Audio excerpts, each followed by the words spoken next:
In a world of autonomous cars where all the manufacturers think you don't want to own a car, well, guess what? There's a study out that says 84% of you want your own vehicle, and it's a necessity to get around.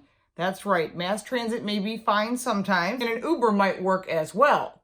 But having your own vehicle, there's nothing like that freedom. And if you want to hear more, stay right with us. Welcome back to the channel. I'm Lauren Fix, and this is 4 Minute Friday. And here's what's going on in your automotive world. Let's first put 4 minutes on the clock. All right. Every single auto manufacturer is talking about autonomous cars and how they think it's the wave of the future and how consumers definitely want this. They don't want to drive. They're so distracted. You're so distracted with your phone and everything that you couldn't possibly want to drive and that you want to be driven everywhere. Well, that's fine. You can have somebody else drive. You can take an Uber, a Lyft, or whatever car service you want. Didi if you live internationally and you're watching. But there was a recent study that really told everybody the truth, and manufacturers are paying attention to it. The majority, 84% of Americans, said that they feel it is a necessity to own a vehicle because they want to get around when they want to go, however they want to go. They don't want to be forced to call and wait on people. You know, we live in a very instant society. When I was a kid, we waited for water to boil, and we got microwaves. We thought it was awesome. But the millennials stand in front of microwaves and say, come on, it's got to go faster. They have the attention span that is very short. And the reason for that is we go through Facebook or Instagram or TikTok and we take our time and we look at these apps. Well, kids go whipping through them and they like the things they like. They don't read them. They don't really listen to the whole thing. And because of that short attention span, it's an impatience. It's just an impatience with technology giving us things so quickly. And so because of that, people want to have that freedom, and that includes millennials who are buying cars. They are buying the bulk of cars right now.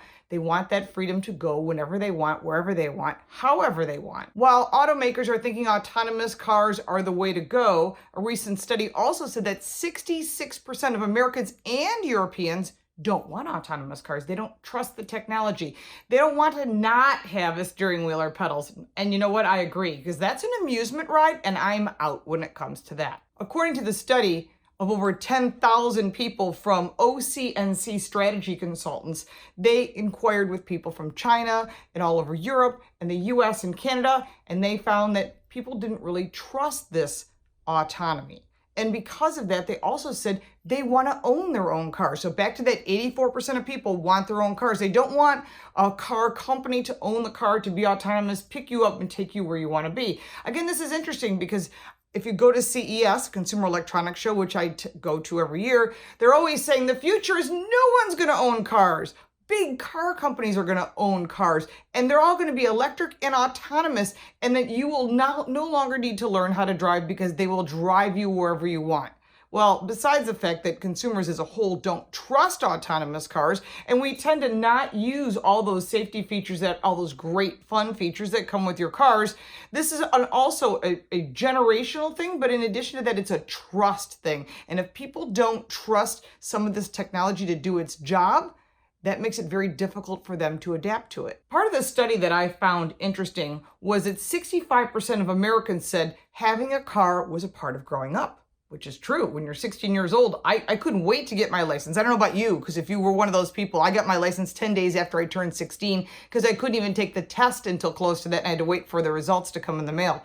Things are different now. You have to wait certain periods in certain states. American millennials are also very car-centric. Now, you wouldn't think that based on all the studies and what you hear in the news, but 73% of millennials say that a car is an important factor. It's a status symbol. It's a sign of success. It's a sign of freedom, which is what they want.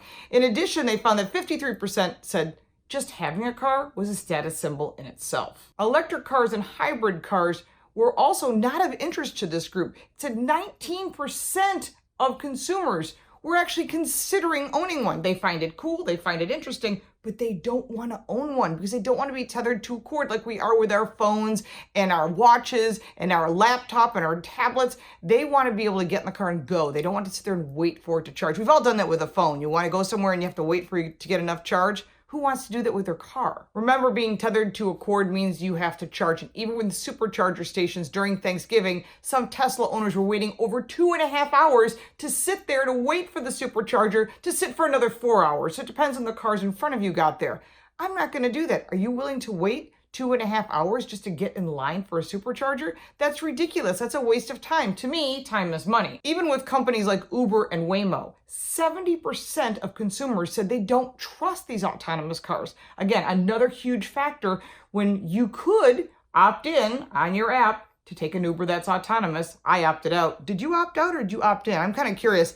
I've been in autonomous cars. It's kind of a weird feeling. I've been in autonomous cars since 2009. And yes, they can do a lot of things, but they can't think like you can think. And that's the problem. There's no human decision making where you would make a decision differently than a computer would make. And that could save someone's life or some thing's life. For some consumers, autonomous cars are way down the road. And in reality, talking to multiple manufacturers, they are aware that this is what consumers are thinking. As a matter of fact, they're so aware of it, they've kind of put it behind them as far as pushing the autonomous cars. They can produce these cars. They're just concerned about other cars in the road that are not autonomous. From talking to multiple manufacturers, they're saying anywhere between 10 and 20 years before we may even see them available for sale. So that could be a problem. Now, if you're disabled or unable to drive or can't drive at night, there are car services available. You can get someone else to drive as well. Those are options. But autonomous cars, we're just not there yet. Can it be done? Absolutely. Have I seen it? Yes, I have. We've driven from Palo Alto to Las Vegas, and it is possible. But the fact that consumers aren't ready for it and the other vehicles on the road are not autonomous, you've got human decisions mixed in with computer decisions. And then on top of that, as I've said before, we still have a lot of hackers out there, and they sit around with nothing better to do than to break the system, which could cause some serious accidents. And then, of course, we're in the middle of winter.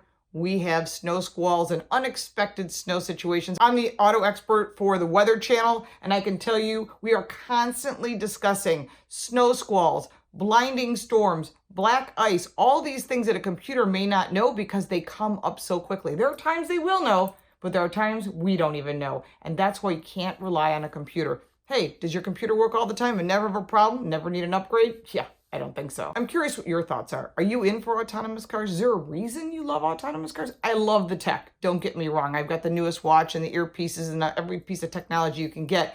But when it comes to driving, I like that freedom. I'm not willing to give up driving. Are you willing to give up driving? I'm kind of curious what your thoughts are because manufacturers want to know this as well. And that's why they're watching to see how we're reacting to articles and to stories and to surveys and to conversations like we're having right now. It's also a great time to shop for the holidays in this lovely weather we're having all across the country. Remember to support your small businesses. Go to carcoachreports.com. We have a store. We are sold out of our emergency kits, but we do have the bag fix, which was sold out on QVC. We have those available. Freight is included. We also have books and a lot of other cool things. And next week, I'm going to show you some really totally awesome things that you could give as gifts. We've driven some pretty amazing cars this year. We're coming up on the North American Car, Truck, and Utility of the Year Awards. Those will be coming up in January. But in the meantime, check out some of the cool vehicles we've driven. Your comments are down below. Don't forget to follow us at Car Smarts, at Car Coach Reports. We do appreciate your comments, and we do reply.